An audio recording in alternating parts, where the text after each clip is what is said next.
Dari pertanyaan Bapak Ahmad Syahdani, eh, menanyakan bahwasannya Pak Ahmad Syahdani sering menggunakan tepung bawang putih dicampur dengan pakan. Apakah itu juga bisa mengurangi atau mencegah AHPND? Karena yang beliau tahu, bawang putih berguna untuk mencegah mencret atau berak putih. Seperti itu, Bu Desi. Ya, tadi saya sudah menyinggung juga, terima kasih atas pertanyaannya. Tadi saya sudah menyinggung juga mengenai aplikasi essential oil blended ya, dari beberapa penelitian juga dari beberapa tanaman itu bersifat antibakterial ya. Minyak atsiri bawang putih ini termasuk mengandung minyak atsiri alin. Dia juga sebagai antibakterial.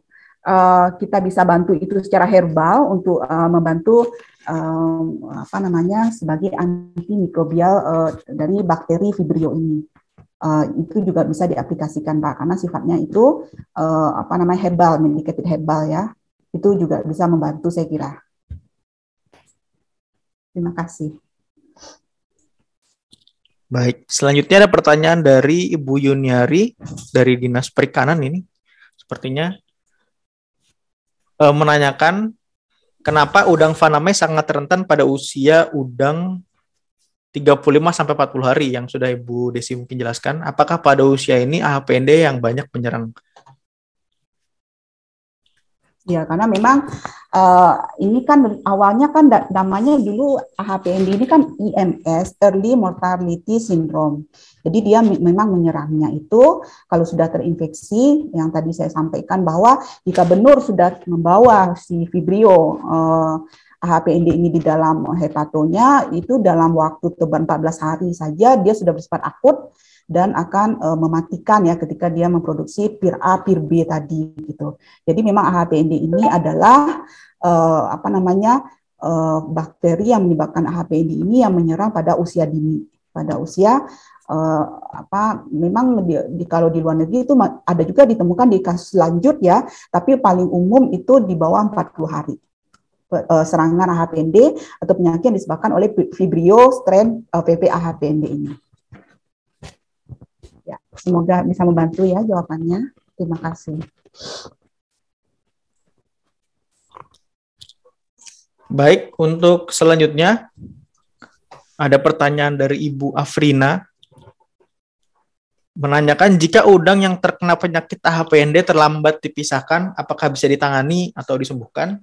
Jika bisa disembuhkan, apakah udang tersebut dimasukkan kembali ke dalam kolam yang sama atau dibuat kolam lain? Dan jika udang yang terkena mati akibat penyakit ini, apakah harus dimusnahkan atau tidak? Ya, memang penyakit ini karena sifatnya akut ya, kematian 100%, itu pada akhirnya kan memang dimusnahkan dengan cara dikubur. Seperti tadi yang sudah saya sampaikan juga, eradikasi atau pemusnahan secara total gitu. Nah, jika diobati itu memang beberapa penelitian di luar negeri yang ditantang dengan Vibrio itu mereka masih mampu bertahan dengan aplikasi probiotik ya. Jadi kita intens memberikan probiotik itu mungkin masih bisa bertahan sampai kemudian SR berapa yang tinggal misalnya SR 40% gitu atau 50% sampai pada fase umur panen seperti itu. Ya, jadi bisa diparsial juga. Tapi memang kalau di Indonesia namanya AHPND bukan kronik, sifatnya akut ya. Kalau misalnya tidak tertangani, memang kematian massal itu cepat terjadi bahkan mencapai 100% dan memang harus dimusnahkan, dieradikasi dengan cara dikubur. Tapi sebelumnya didesinfektan dulu 3-7 hari, baru kemudian dikubur untuk menghilangkan jejak dari si Vibrio yang mengkontaminasi ini. Ya, demikian, Isan.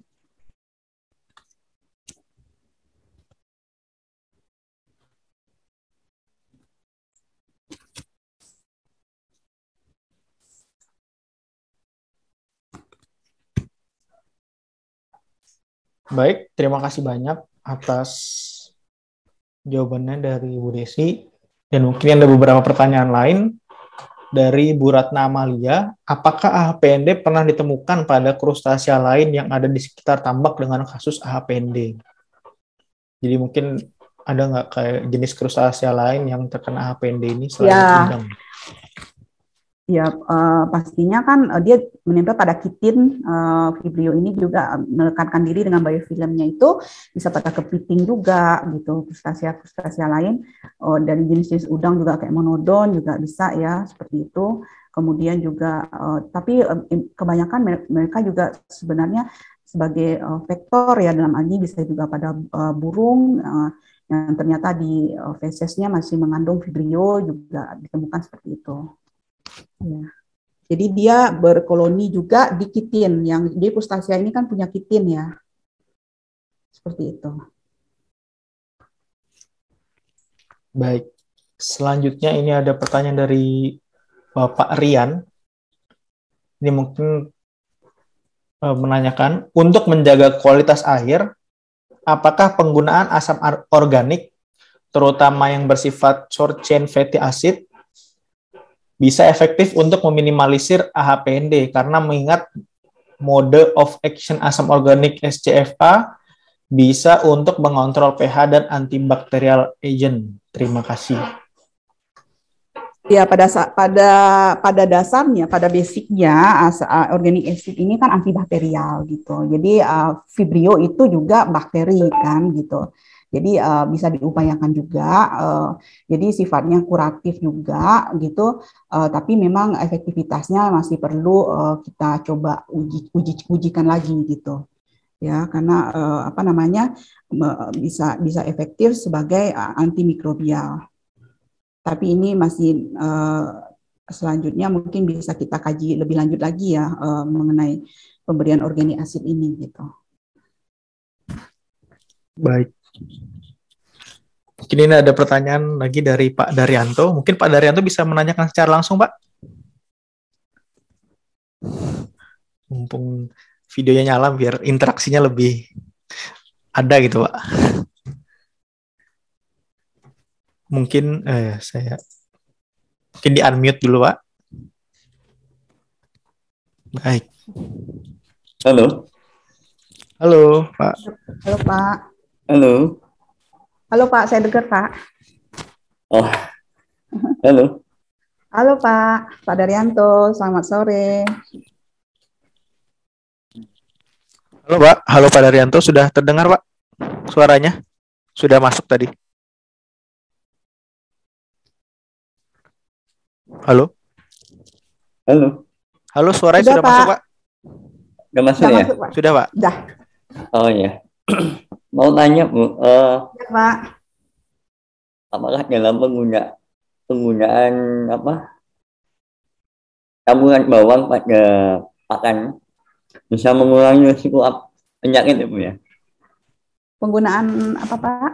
Penggunaan bawang, tepung bawang. Tepung bawang ya, Pak ya. Oke, Ya. Pak. Ya, pada dasarnya memang bawang itu mengandung essential oil atau minyak atsiri ya, Pak. Minyak atsiri ini juga terbukti efektif untuk apa namanya dalam tahap penyembuhan atau sebagai suplementasi di pakan, menjadikan pakan itu medicated feed gitu. Jadi apakah sifatnya herbal, tentu tidak sporadis langsung, tapi mungkin bisa membantu karena bersifat antimikrobial, antibakteri gitu. Jadi bisa dibantu, namanya herbal kan tidak langsung kayak obat antibiotik ya Pak ya, tapi itu bisa mengurangi apa namanya serangan dari Vibrio. Ya, seperti itu Pak Daryanto. Masih, Bu. Makasih Pak.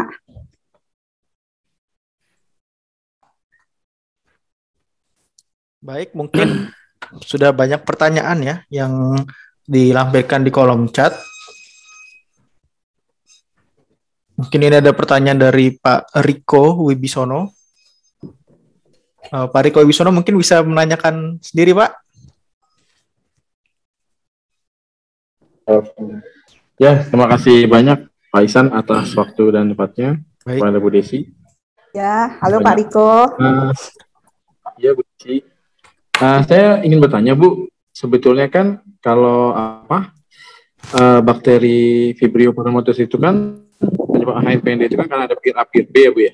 Nah, sejak kapan atau sebabkan oleh apa bisa terjadi mutasi peer A maupun peer B? Karena itu kan dua bentuk komunikasi kayak magnet. Jadi kalau ada peer A ketemu peer B-nya baru terjadi. Dan apakah kalau cuma peer A doang tanpa peer B, apakah itu bisa menjadi AHPND juga ya Bu? Terima kasih. Ya, terima kasih Pak pertanyaannya. Oke, peer A, peer B ya. Jadi si Vibrio ini kan memang kalau sudah berada di saluran pencernaan udang kan nggak langsung memproduksi peer A, peer B ya. Jadi ada triggernya dulu yang tadi saya sampaikan itu. Jadi peer A, peer B ini ketika menggandakan diri itu sudah akan sangat mematikan Pak. Jadi tidak umumnya kalau AHPND ini terjadinya AHPND ini kalau sudah ada peer AB gitu Pak. Jadi vibrio seperti tidak hanya parahemolitikus, vibrio lain seperti OMC, Campelli gitu dia sudah memproduksi peer AB baru kemudian menjadikan itu AHPEN. Lebih kurang seperti itu Pak Riko. Semoga bisa membantu ya Pak pertanyaannya. Bagaimana Pak Riko? Mungkin sudah cukup jelas ya terkait pertanyaannya. Oke, makasih banyak Mas. Makasih Pak, sukses ya Pak Riko. Baik, mungkin dari beberapa pertanyaan yang sudah diajukan, memang ada yang saya pilih mungkin karena terkait pertanyaan yang sama dengan pertanyaan sebelum-sebelumnya, jadi bisa diperhatikan. Selanjutnya ada pertanyaan terakhir mungkin karena dari banyaknya pertanyaan sudah hampir kita bacakan semuanya. Mungkin ini pertanyaan terakhir ya. Dari Pak Ahmad Badrudin. Halo Pak Ahmad Badrudin. Apakah bisa menanyakan langsung Pak melewati mic? Halo. Baik, persilakan Pak. Oh iya, terima kasih Pak atas kesempatannya. Bu izin bertanya, apabila benur di hatchery terinfeksi AHPND yang disebabkan oleh lingkungan, apakah bisa disembuhkan atau tidak Bu? Kalau emang bisa, penanganannya bagaimana Bu? Ya Pak, terima kasih Pak Ahmad. Saya kira memang kalau kita mau bertambak, seperti Tambak Bumeri Group di Lampung ya, mereka juga memastikan benur yang akan mereka beli itu mereka tes PCR-nya dulu gitu. Jadi kalau misalnya benur sudah terinfeksi seperti itu harus dimusnahkan dan tidak bisa dijual. Seperti itu Pak. Oh iya Bu, terima kasih Bu. Terima kasih Pak Ahmad. Terima kasih ya Pak. Iya Bu.